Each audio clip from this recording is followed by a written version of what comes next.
작전명 크로마이트. 여러분, 이 작전명 크로마이트는 어디에서 실현된 작전이었을까요?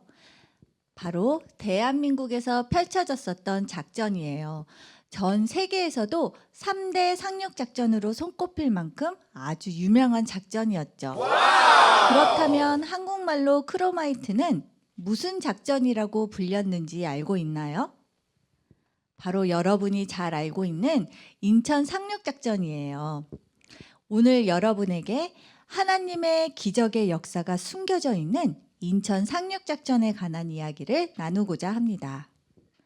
인천 상륙작전이 있었던 1950년, 지금으로부터 약 72년 전 6월, 여느 때와 같이 고요하고 평화로웠던 주일이었어요. 그런데 갑자기 새벽 5시쯤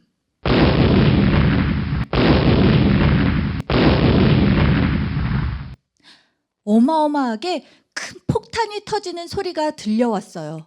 그리고 여기저기에서 비명과 외침 소리가 들려오기 시작했죠. 북한에서 쳐들어왔어요! 피해요! 지금 서울이 위험합니다! 바로 이날은 공산주의 북한군이 남한을 침략한 6.25 전쟁이 일어난 날이었어요. 평화로웠던 서울은 한순간에 아수라장이 되어버렸죠. 당시 남한은 전쟁에 아무런 준비가 되어 있지 않은 상태였어요. 북한의 많은 무기와 뛰어난 무기를 상대할 수 있는 무기도 군대도 우리에겐 없었죠. 탱크도 한 대 없었고 전투기도 몇 대 없었어요. 큰 대포를 쏠 수 있는 큰 배도 구입한 지 얼마 되지 않았을 정도로 우리는 북한군에 비해 전투력이 상당히 뒤떨어져 있었어요. 그렇게 기습적으로 시작된 북한의 계속된 공격에 손쓸 틈도 없이 우리는 수도 서울을 단 3일 만에 북한군에 의해 빼앗겨 버렸어요. 그리고 속수무책으로 계속 밀려 땅 아래 부산과 경남 지역까지 밑으로 밀리고 말았죠. 겁에 질린 사람들은 서둘러 피난을 갔고 젊은 청년들과 학생들은 군대에 입대해 이 나라를 지키기 위해 전쟁터에 나가 싸워야 했어요. 학교에 등교해 한참 공부해야 할 17, 18살의 어린 나이임에도 불구하고 전쟁터에 나가 싸워야 했던 형들과 오빠들, 그들은 얼마나 무서웠을까요? 그렇게 갑자기 전쟁을 맞이하긴 남한은 상황이 더 최악으로 치달았어요. 북한이 남한의 90% 이상의 땅을 단 한 달 만에 모두 장악해버렸기 때문이었죠. 대한민국이 곧 지구상에서 완전히 사라질 위기에 처해 있었어요. 이런 위기의 상황 속에서 감사하게도 남한의 어려움을 알게 된 미군이 아무런 대가 없이 한국을 도와주기 위해 전쟁에 최초로 참전했어요. 그리고 뒤이어 유엔군의 이름으로 전 세계 여러 나라에서도 미군과 마찬가지로 대가 없이 한국을 도와주려고 전쟁에 참전하기 시작했지요. 이러한 도움에도 불구하고 전세는 북한에 기울어 있었어요. 북한군의 공격에 처음에는 속수무책으로 당할 수밖에 없었죠. 장군, 안 되겠습니다. 낙동강 주변에 방어선이라도 만들어 대한민국의 남한의 땅을 지켜야겠습니다. 이대로 가다간 한국은 영영 사라지게 될지도 모릅니다. 당시 미국 장군이었던 워커 장군은 한국을 지키기 위해 기다란 방어선을 만들기 시작했는데 마산과 외관을 지나 영덕까지 이르는 무려 240km 구간의 긴 방어선이었어요. 워커 장군은 낙동강 방어선, 워커라인을 무조건 사수합시다. 스탠드 올 다이, 버티십시오. 그렇지 않으면 죽음으로라도 그곳을 지키십시오. 이 땅은 우리가 지켜내야 하는 자유의 땅입니다. 라고 결단하며 이 땅을 지키기 위해 목숨을 바치셨어요. 낙동강 전쟁이 치열해지자 이승만 대통령은 기도를 요청했어요.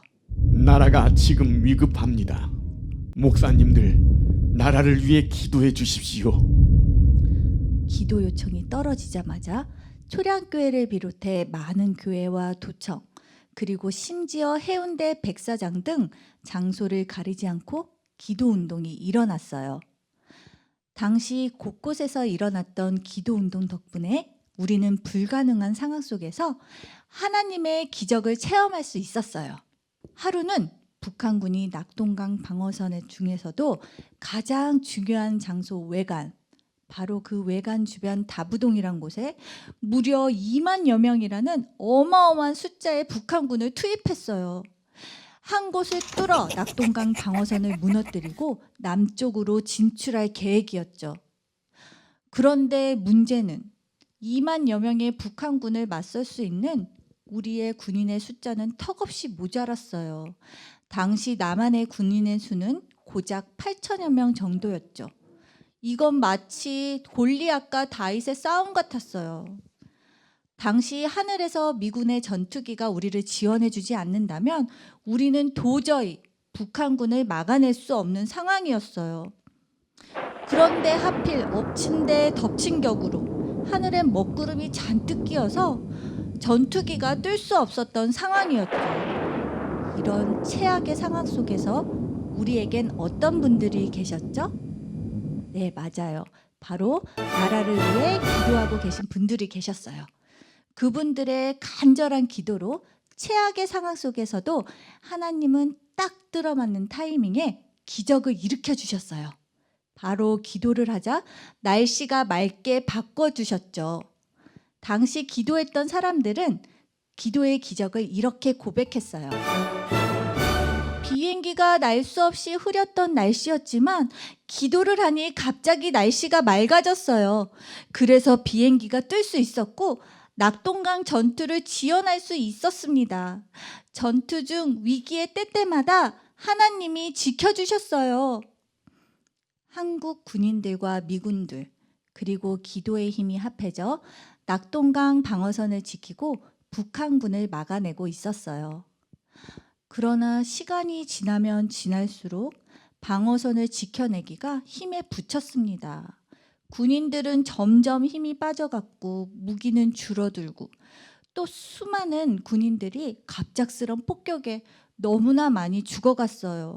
희망은 없어 보이고 이대로 낙동강마저 무너져버릴 이 위기의 순간, 자, 전세를 역전시킬 수 있는 기가 막힌 기습작전을 맥어더 장군이 내놓았어요. 바로 무슨 작전? 네, 인천 상륙작전이었죠. 우리는 인천에 상륙해서 남한 땅을 되찾아야 한다. 인천이 최적의 장소라고 할 수 있다. 서울과 가까워서 성공만 하면 다시 수도를 찾을 수 있다. 인천은 지역적으로 한반도 중심에 위치해 있었기 때문에 낙동강까지 내려온 북한군의 보급로를 단번에 끊을 수 있었고 또 서울과도 가까워 다시 수도 서울을 탈환할 수 있는 중요한 장소였어요. 만약 성공만 한다면 우리는 북한군에게서 대한민국을 되찾을 수 있는 가장 빠른 작전이었죠. 하지만 작전을 내놓자마자 큰 반대에 부딪혔어요. 장점에도 불구하고 인천이 가진 악조건 때문이었죠. 장군님, 안 됩니다. 성공률은 5천분의 1도 되지 않을 것입니다. 상륙하기에는 너무나도 안 좋은 장소입니다. 배가 들어가기에는 수로가 너무 좁습니다. 그리고 밀물과 썰물의 차이가 너무 커서 물때를 잘못 맞춘다면 배가 뻘에 박힐 수도 있습니다. 맞습니다. 그리고 상륙한다고 해도 인천 앞바다에 높은 벽이 가로막혀 시내로 접근하기 너무 어렵습니다. 5, 6m의 벽을 어떻게 넘을 수 있겠습니까, 장군님? 이건 말도 안 되는 작전입니다. 이러한 여러 가지 악조건을 말하며 사람들은 강력히 반대했어요. 자칫 인천 상륙작전이 취소될 수 있는 이런 극박한 상황 속에서 맥아더는 인천 상륙작전은 불가능해 보이기 때문에 최고의 작전이다. 다른 대안은 없다. 라고 끝까지 설득해 나갔어요.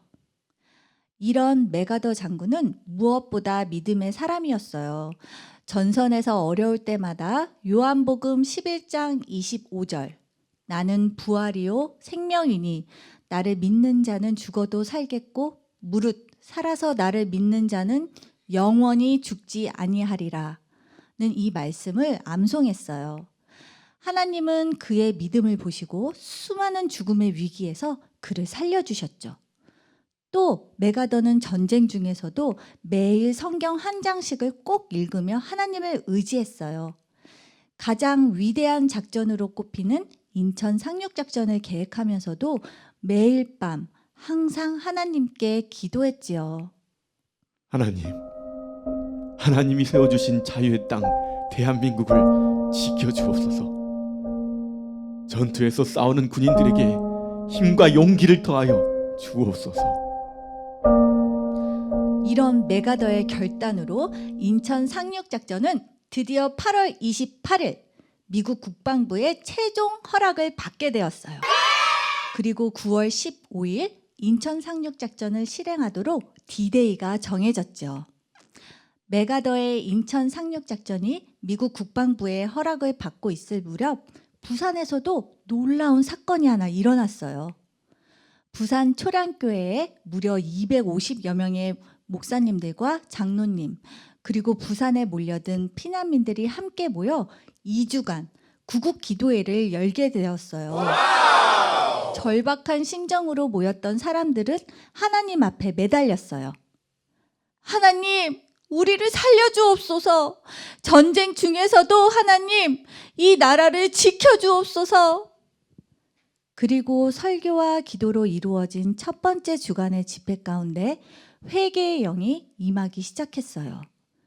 주님, 하나님이 주신 이 소중한 땅에서 저희가 지었던 모든 죄를 회개합니다. 신사참배하며 하나님 외에 다른 신에게 절한 우상숭배의 죄를 회개합니다. 초량교회에 모였던 사람들은 신사참배의 죄부터 모든 우상숭배의 죄를 회개하며 나라와 민족의 구원을 위해 통곡하며 기도했어요. 당시 초량교회 집회에 참석했던 박윤선 목사님은 이렇게 말씀하셨어요. 그 뼈아픈 회개는 일제 핍박 시 신사참배를 한 그제로 인한 것이었어요. 저도 단 한 번이었지만 신사참배를 했기 때문에 언제나 그 일로 인해 괴로웠습니다. 괴로움의 시간을 견딜 수 없었던 그때 하나님은 그 죄를 고백하게 하셨습니다. 마룻바닥이 눈물로 온통 젖어버릴 만큼 강력한 회개의 영이 임했던 시간이었어요. 그렇게 은혜의 2주가 지나고 정확히 3일 후 9월 15일 인천 상륙작전을 진행했어요. 그 결과는 어떻게 되었을까요? 성공? 실패? 네, 맞아요. 단번에 성공하게 되었어요. 정말 기적처럼 승리하고 북한군의 항복을 받아냈어요. 성공의 비결은 무엇이었을까요? 기가 막힌 기습작전이었을까요? 아니면 우연이었을까요? 이것은 결단코 우연이 아니라 하나님의 능력으로 도와주셨기 때문이에요. 하나님을 의지했던 메가더의 믿음과 나라와 민족을 위해 기도했던 사람들의 기도를 주님이 들어주신 거예요. 인천 상륙작전의 성공으로 우리는 인천에서 서울로 진격할 수 있었습니다. 그리고 1950년 9월 28일 서울을 되찾았어요. 전쟁 시작 3일 만에 빼앗긴 서울을 91일 만에 다시 되찾은 순간이었어요. 서울을 탈환한 바로 다음 날 메가더 장군과 이승만 대통령은 기쁨과 감동의 환도식을 열었어요. 하나님께 다시 이 땅을 되찾은 것에 대한 감사와 기쁨을 표현하는 축하식이었죠. 이 자리에서 독실한 기독교인이었던 메가더는 이렇게 고백했어요. 하나님의 은총을 입어 우리는 옛 서울을 해방시켰습니다. 이 거리는 잔악무도한 공산주의 압제에서 해방되었으며 시민들은 다시 자유와 인간의 존엄을 누리게 되었습니다. 이 결정적인 승리를 우리에게 되찾게 해주신 전능하신 하나님께 감사를 드립니다. 우리 다 같이 이런 하나님을 위해 나와 함께 주기도문을 외우도록 합시다.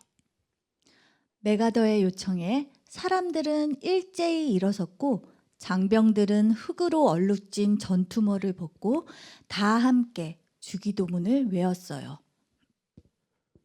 하늘에 계신 우리 아버지, 아버지의 이름을 거룩하게 하시며 아버지의 나라가 오게 하시며 아버지의 뜻이 하늘에서와 같이 땅에서도 이루어지게 하소서.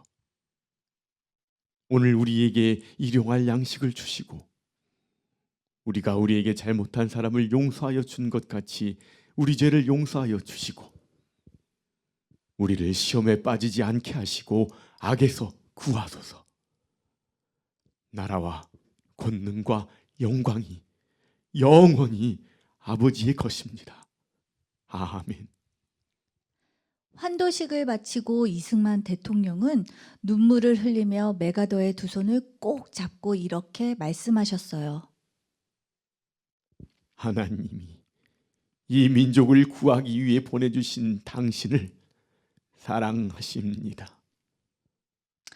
하나님은 6.25 전쟁 중 수많은 위기 속에서 하나님의 사람들을 통해 역사하셨어요. 그리고 기도의 사람들은 위기의 순간마다 상황을 바라본 것이 아니라 하나님의 도우심을 구하며 나라를 위해 간절히 눈물로 기도했죠. 그래서 지금의 자유민주주의 대한민국은 지켜질 수 있었어요. 여러분, 나라를 지킬 수 있는 그 힘은 바로 사람도 작전도 아닌 기도였답니다. 어때요? 기도의 능력이 얼마나 어마어마한지 느껴졌나요? 오늘 제가 들려준 6.25 전쟁 이야기는 단순히 국토를 뺏고 빼앗는 전쟁이 아니었어요. 바로 공산주의, 어둠의 영과의 치열한 영적 전쟁이었죠. 하지만 나라를 위한 사람들의 간절한 기도로 하나님이 일하실 수 있었고 또 그 결과로 대한민국은 눈부신 발전을 이루며 세계 속에 우뚝 선 자유민주주의 대한민국으로 세워질 수 있게 되었어요. 주님이 허락해 주신 자유민주주의 대한민국을 지키며 하나님의 기적을 체험하고 살아가는 하나님의 용사가 되길 축복합니다. 여러분도 우리나라를 위해 어려운 순간마다 하나님 앞으로 나아가 먼저 기도하고 하나님을 의지하는 기도의 용사가 되어보세요. 그리고 그 기적의 순간들을 누려보세요. 감사합니다.